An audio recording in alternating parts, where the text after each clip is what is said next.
Olá, sejam todos muito bem-vindos. Você está no podcast do programa Histórias que Viajam, um programa de desenvolvimento de roteiros de longa-metragem brasileiros com foco em coprodução internacional. O Histórias que Viajam é patrocinado pela SP Cine, a empresa de cinema da cidade de São Paulo, e conta com o apoio do Festival Ventana Sur, do projeto Paradiso, da ABRA, Associação Brasileira de Autores Roteiristas, e da GEDAR, Gestão de Direitos de Autores Roteiristas. Eu me chamo Matheus Collen, sou roteirista, produtor e um dos coordenadores do programa. E tenho a companhia de Roberta Miller, também roteirista e criadora do Histórias que Viajam. Tudo bom, Roberta? Oi, Matheus, tudo bem? Tudo bem a todos?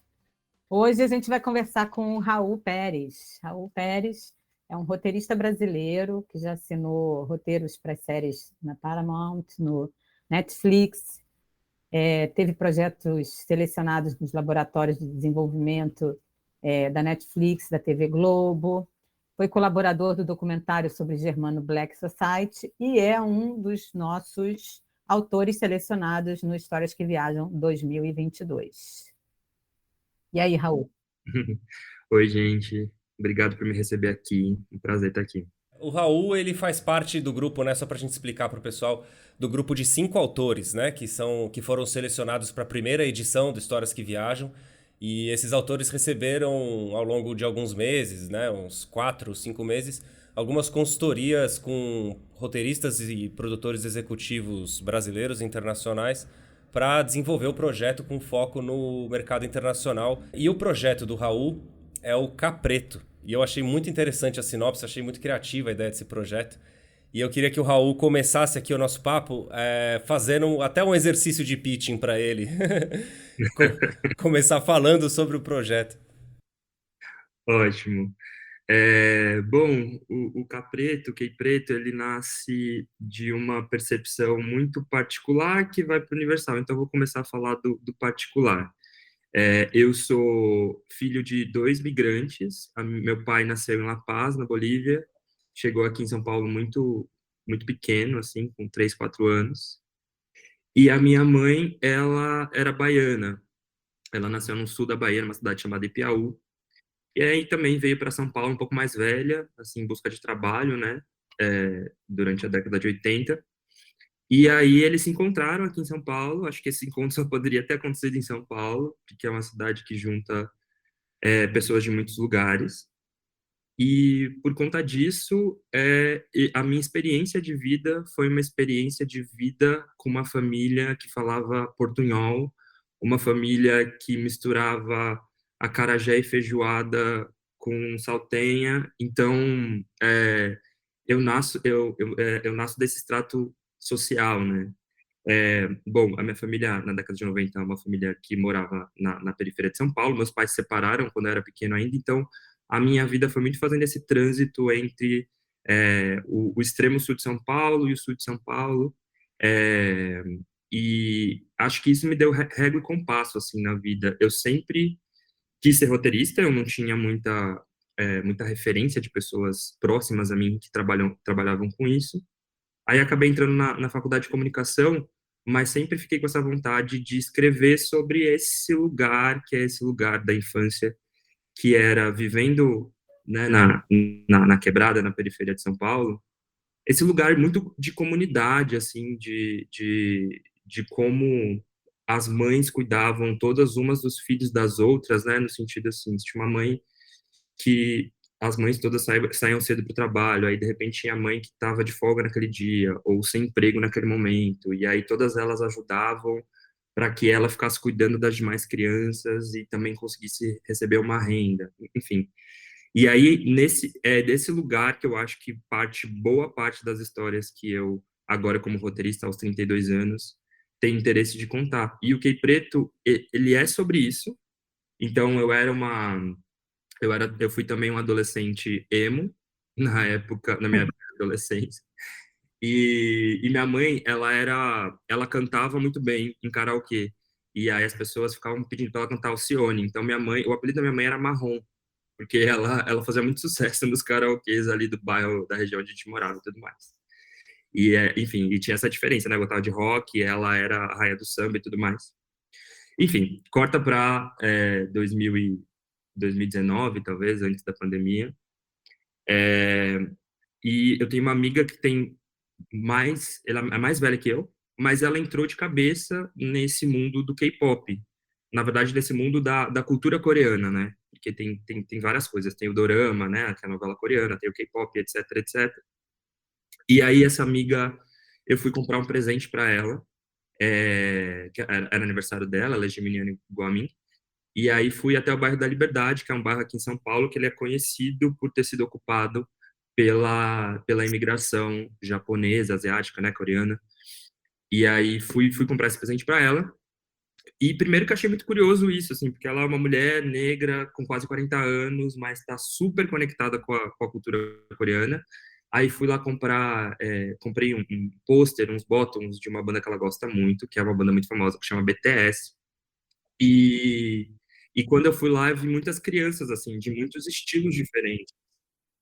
Então, o que era o emo na minha época é o K-pop agora, talvez. E o emo era muito da cultura americana, talvez britânico um pouco, mas... E o K-pop é da cultura coreana, né? Que é uma cultura que a gente nem entende, ou a maioria de nós não entende o que está sendo dito nas músicas, etc. Não é igual o inglês que a gente tem na escola, lá na escola, né? Enfim, o filme nasce dessa farofa, que eu falo, dessa farofa cultural que é o Brasil. É um filme, sobretudo, acerca da relação de um pai, de um filho que tem suas diferenças de percepção de mundo e vão ter que encontrar essa semelhança no modo de ver o mundo, na verdade. E tudo isso atravessado pela cultura do samba, pela cultura do K-pop, pela cultura da periferia versus a cultura do centro da cidade. Então, acho que isso é um filme bem sobre São Paulo, mas que também é um filme sobre qualquer capital do mundo, né? Assim, é muito interessante ver esse seu relato inicial de que você traz muito da sua experiência de vida e do seu, né, da sua vivência da infância para os roteiros, porque eu acho que é isso que valoriza as histórias, né? Quando a gente coloca o que a gente viveu ali, né? A realidade. E eu queria que você falasse um pouco mais sobre isso, assim, o quanto do Raul existe no Capreto. Boa. Eu acho que tem uma questão que se discute muito, né, sobre o roteirista poder ou não poder escrever sobre realidades que não são as suas, e eu acho que, na verdade, a coisa mais legal de ser roteirista é também poder escrever e mergulhar e se aprimorar e se aperfeiçoar em universos que são diferentes do que você vive. Mas eu entendo que, dentro da minha experiência de vida, eu aprendi a olhar as coisas através de uma lupa, assim, né? E é essa lupa que me faz investigar as coisas sobre as quais eu quero falar. Então, tanto no Key Preto quanto em todos os outros filmes, né, ou todas as outras obras que eu estou desenvolvendo como criador, eu sinto que tem esse falar sobre a afetividade, principalmente, né, sendo uma pessoa negra, LGBT, então falar sobre esses espaços de afetividades que são universais, mas também são muito particulares, né? Eu usei como referência, a gente teve dentro aí do programa e dos feedbacks que a gente tem sobre os nossos argumentos, eu comentei sobre um filme que me tocou muito, que é o Marte 1, do Gabriel Martins, porque eu acho que ele consegue olhar por uma realidade que está muito próxima dele, né, que é uma família que é de Contagem, na região metropolitana de BH, que vivem e com uma família que vive experiências muito diferentes, mas que são todas universais, né? Assim, é a filha que tem a namorada e precisa sair do armário para os pais, é o pai que tem o sonho que o filho tenha uma vida melhor que ele e essa vida para ele é se tornar um jogador de futebol. É o filho que não consegue atender as expectativas que o pai tem e quer virar outra coisa, que é ser parte da primeira missão de população para Marte. As coisas que eu escrevo, elas sempre partem desse lugar. Por exemplo, o Key Preto eu quero escrever sobre a relação pai e filho, e eu acho que isso tem muito a ver com a relação que eu tive com meu pai, né? Eu sendo uma pessoa LGBT e tendo um pai que nasceu e tinha outras percepções sobre o que era uma pessoa LGBT e teve que lidar com um filho dentro da casa dele, que era um filho LGBT. Então, quando eu decidi escrever o Key Preto, por mais que a história sobre sexualidade ela não passa pelo Key Preto, ele vai para outro lugar. Mas eu acho que essa é justamente por isso, é pegar essa história que é minha, né, que é uma história de uma experiência minha, e trazer para ela outras cores, outros elementos, colocar em outro contexto, colocar em numa juventude agora que nem se importa mais com essa questão de sexualidade que a gente fala, Uhum. eles já estão em outro âmbito, eles já estão discutindo outras coisas que são mais fundamentais para essa geração. Sim. Então, acho que veio desse lugar. Vamos falar um pouco mais sobre o plot, porque até para completar esse assunto que a gente está conversando, no Key Preto, você tem ali um adolescente que é fã de K-pop e que o pai é um músico de samba, né, de pagode, na verdade. Eu queria saber, assim, o seu pai é sambista? E quanto que tem dessa relação aí no K Preto? Na verdade, não. A parte do samba vem toda da minha mãe, assim. É, na verdade, um mix de histórias que são minhas, mas que foram colocadas nesse novo contexto, né? Que eu acho que é um pouco isso. Não sei se eu terminei o raciocínio, mas a ideia é sempre começar desse ponto particular, mas levar ele para um outro universo que não é o meu especificamente. Tá? Pode ter até algumas cores do que eu vivi, mas é um outro contexto com outras pessoas. E eu acho que é disso que nascem as minhas ideias, assim, né? Como é que... Então, falando da nossa história, assim, como é que um adolescente de agora, né, 2020 mais, é, vivendo esse furor, essa efervescência, essa febre do K-pop que tá na vida, é uma cena muito forte no Brasil, principalmente em São Paulo hoje, mas no mundo todo. Como é que esse garoto vivendo em um bairro em que ele acha que ninguém compreende ele, porque a turma dele é outra, a turma dele é a turma do K-pop que está lá no bairro da Liberdade, né, no bairro dos coreanos e japoneses, etc. É, e ele tem que lidar com esse pai, que é um pai que não, na verdade, não recrimina, pelo contrário, está tentando acolhê-lo. Só que na adolescência, né? Por isso que a gente chama de coming of age, né? Uma história de amadurecimento. Ele tá naquele estágio da adolescência que ele acha que todo mundo odeia ele, que aí em geração, isso se mantém, né? Todo adolescente chega no momento de ruptura com os pais, e o nosso personagem, ele tá justamente nesse momento. Então, chega uma hora na adolescência que os pais não conseguem falar a mesma língua dos filhos e, às vezes, não é por falta de tentativa, é simplesmente porque ele tá atravessando as próprias transformações e ele precisa descobrir um lugar que seja só dele, né? E é esse o recorte que o Key Preto faz. Ele quer pegar justamente esse momento, né? De um menino negro, fã de K-pop, na periferia de São Paulo, que tem um pai que é um cantor famoso na região, canta nos bares da região, os pagodes dos anos 90, né? As músicas românticas dos anos 90. Eles têm essa conexão com a música, ambos apaixonados pela música, mas o Júnior está vivendo esse momento de descobrir quem ele é por ele mesmo. Então ele se afasta do pai, ele quer fazer as coisas, ele é um menino adolescente, inconsequente, então ele acha que nada de ruim pode acontecer com ele, ele vai, apenas vai. Enquanto você tem um pai que tem um filho, né, e eu acho que dentro do contexto do Brasil, ter um filho negro que, que é inconsequente, tem mais uma nota aí, mais um atravessamento de preocupação, né? Tem seus desafios, né? Exatamente. Então, e esse pai está querendo, ao mesmo tempo, que tem uma vontade de que o filho participe das atividades dele, né? Que vá no show, que ajude, que esteja junto com ele. Ele entende que o filho tem que ser reconquistado e ele precisa entender como é que se faz isso. E aí o nosso ponto de partida do filme, né? O ponto de partida. A gente descreve esse universo, mas o ponto de partida é que a banda favorita do Júnior veio fazer um show em São Paulo e ele quer muito ir nesse show. Então ele se junta aos amigos dele para bolar um plano para ir para esse show, só que, obviamente, esse plano é um plano inconsequente e que vai trazer consequências para o Júnior ao longo desse filme. Então, esse é o começo da história do Key Preto.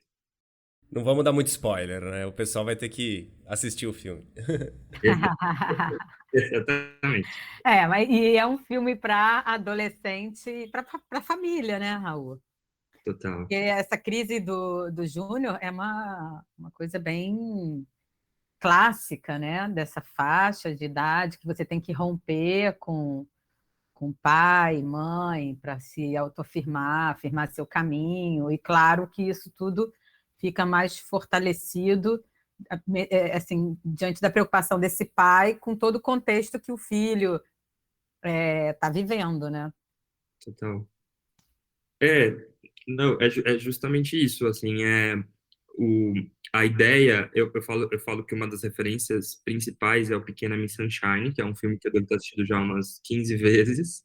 Eu gosto muito como ele apresenta essas questões que são muito subjetivas dentro do papel que você ocupa na sua família, ou seja, tem uma mãe que se preocupa em ser mãe, tem um pai que se preocupa em ser pai, enfim.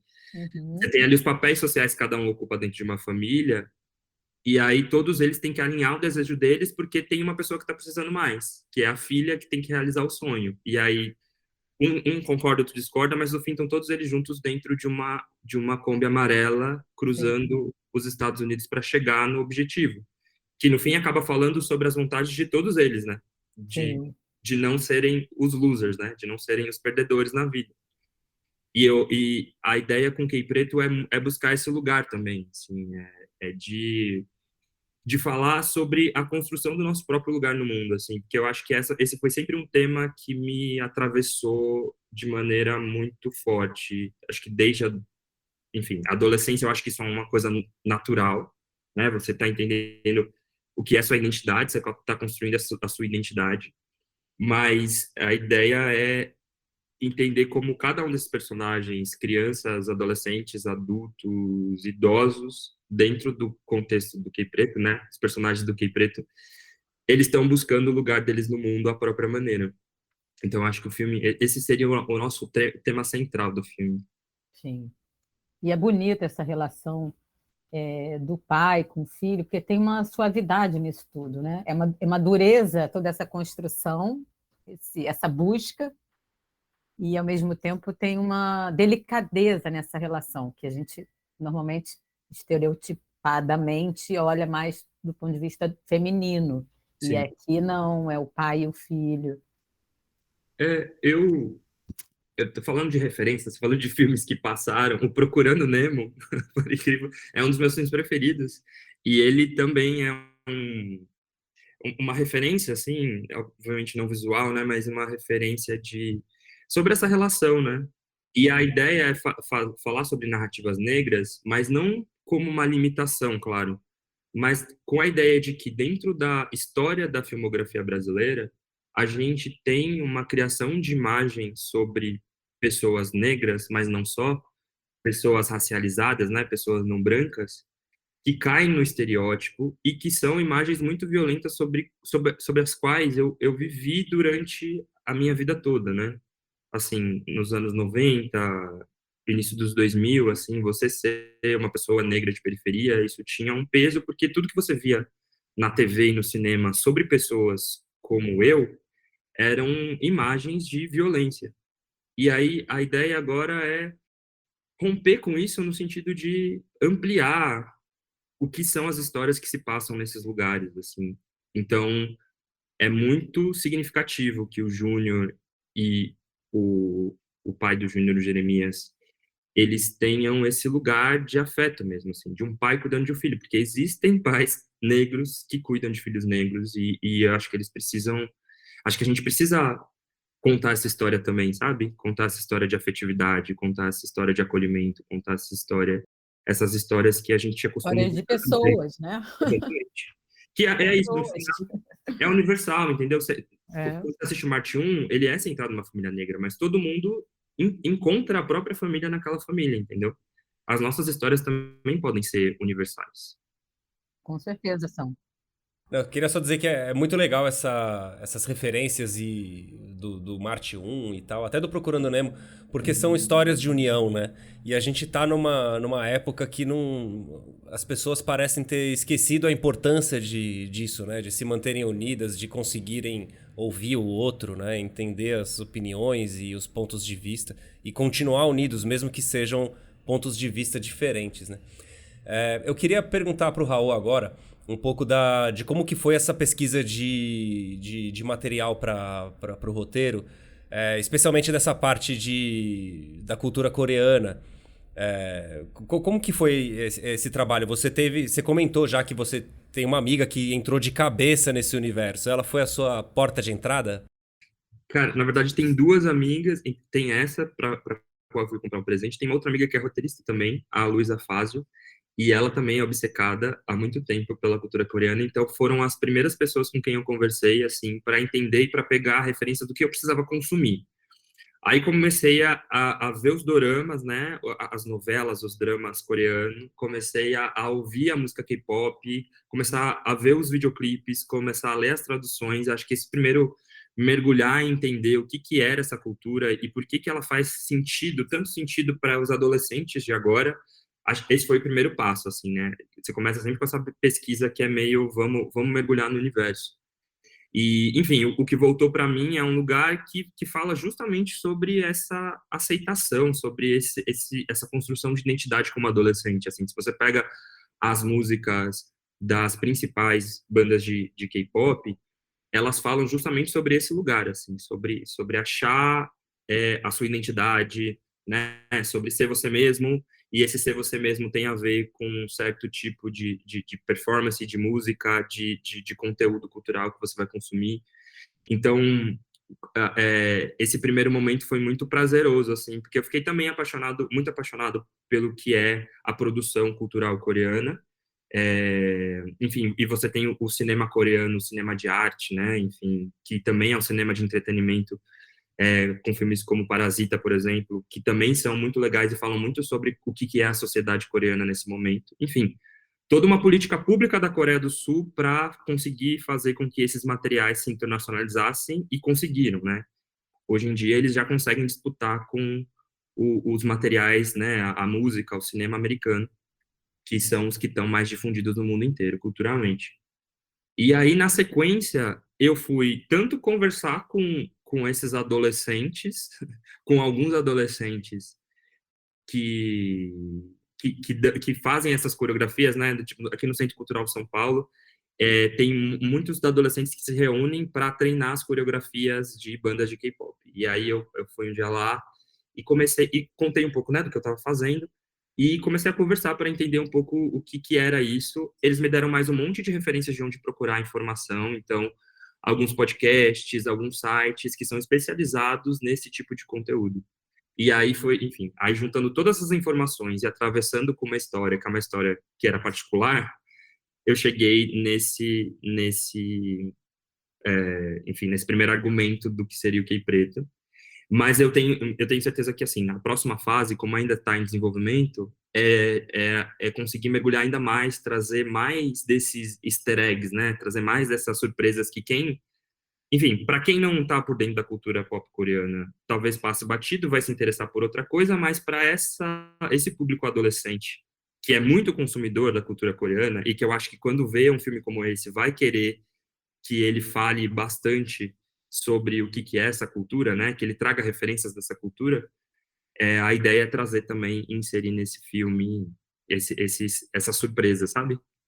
Muito bacana. E o Raul, quando você vai escrever, você tem alguma mania ou alguma técnica ou alguma estratégia para se organizar? Porque escrever um longa não é uma coisa tão simples quanto parece, especialmente para quem está começando com o roteiro. Você já é roteirista profissional, você já deve ter ali os seus macetes. Eu queria que você falasse um pouquinho disso para a gente, assim, quais são as ferramentas que você usa para organizar a sua história e para escrever seus roteiros?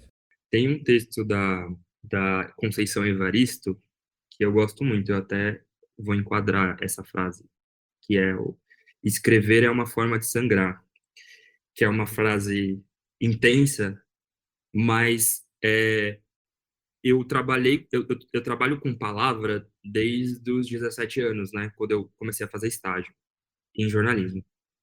E nunca deixou de ser difícil. Nunca deixou de ser difícil escrever, assim. É algo muito demandante, é algo que você precisa estar muito aberto, é algo que você precisa estar muito é, embebido em repertório para sair coisas. E vai sair coisa ruim, e vai sair coisa que você não gosta, e vai sair coisa que você acha que tá ruim, mas quando as outras pessoas leem, elas falam, nossa, vai tá incrível. Mas o meu truque para não paralisar com a ansiedade da escrita é, primeiro, fazer uma escrita criativa, né? No caso do texto para roteiro.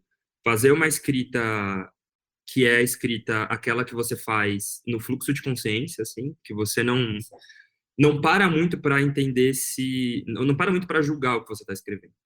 E soltar da cabeça todas aquelas... todos aqueles... aquelas barreiras que a gente tem, né? De tipo, não vai ficar bom, não é esse caminho, ou é aquele caminho e tudo mais. Destravar isso é sempre muito bom. E nessa escrita de fluxo de consciência é onde eu geralmente consigo achar as melhores coisas que vão conseguir nortear o que é a minha história. Eu sei que eu tenho uma história quando dentro da estrutura eu tenho um personagem, um personagem interessante, com um conflito interessante, dentro de um universo interessante, com uma reviravolta que vai mudar o rumo das coisas, né? Que vai transformar o rumo das coisas. Então, até chegar nesse lugar, é um monte de bilhetinho que eu tenho, que não é bilhetinho escrito, mas é no Google Drive, eu vou colocando lá. Ah, tá, eu tenho a ideia desse personagem que é interessante, mas por enquanto ele é só um personagem. Ou eu tenho a ideia desse universo. Qual é o personagem que pode complementar e guiar o espectador através desse universo?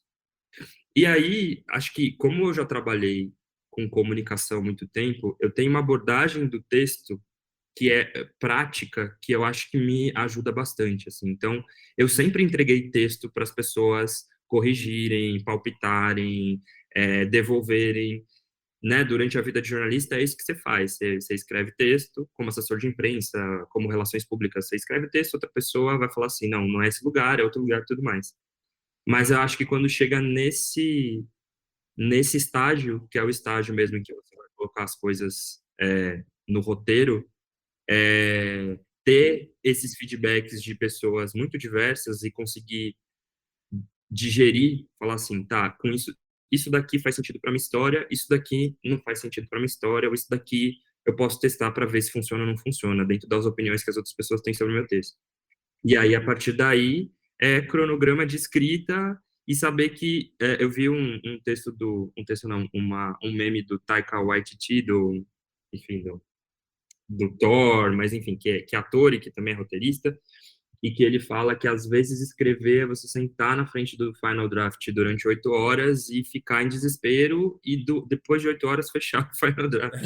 Porque durante esse tempo todo sua cabeça está fazendo sinapse, entendeu? Sua cabeça está botando, tá em função de contar aquela história. E uma hora a história chega. Assim, às vezes a gente não tem tanto tempo, mas assim, uma hora a história chega.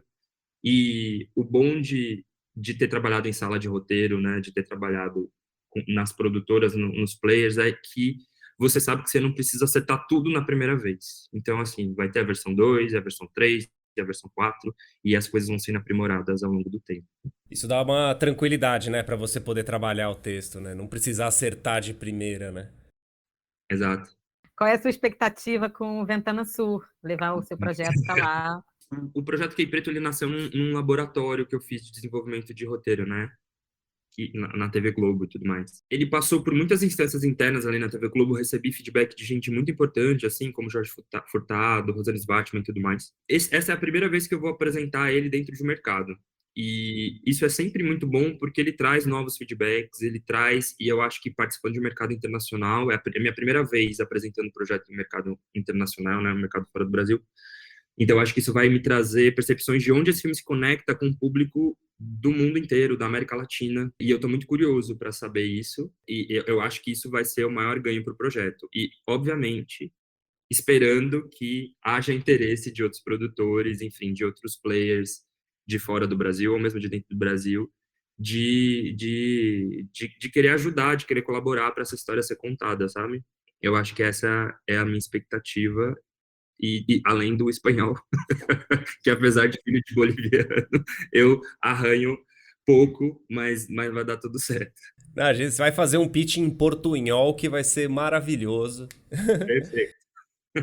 Conto com vocês. Então é isso, pessoal. Queria agradecer, a gente está chegando aqui no fim do nosso episódio. Queria agradecer a presença do Raul, de ter vindo aqui conversar um pouco mais sobre o projeto dele com a gente. Agradecer também a Roberta, minha companheira aí de programa. E avisar você que está ouvindo a gente que se você quer saber mais sobre o programa Histórias que Viajam, como que ele funciona, ou conhecer melhor os autores que foram selecionados e até mesmo os projetos que foram selecionados para essa primeira edição em 2022, você pode acessar o site do Histórias que Viajam. E é muito fácil, é historiasqueviajam.art.br. E a gente também tem um Instagram, que é o @historiasqueviajam. Gostaria de finalizar aqui agradecendo também imensamente a SP Cine, que é a nossa patrocinadora, e a todos os apoiadores que ajudaram a tornar esse projeto possível: o Ventana Sur, o Projeto Paradiso, a Abra e a Gedar. Então fiquem ligados nos próximos episódios e até a próxima!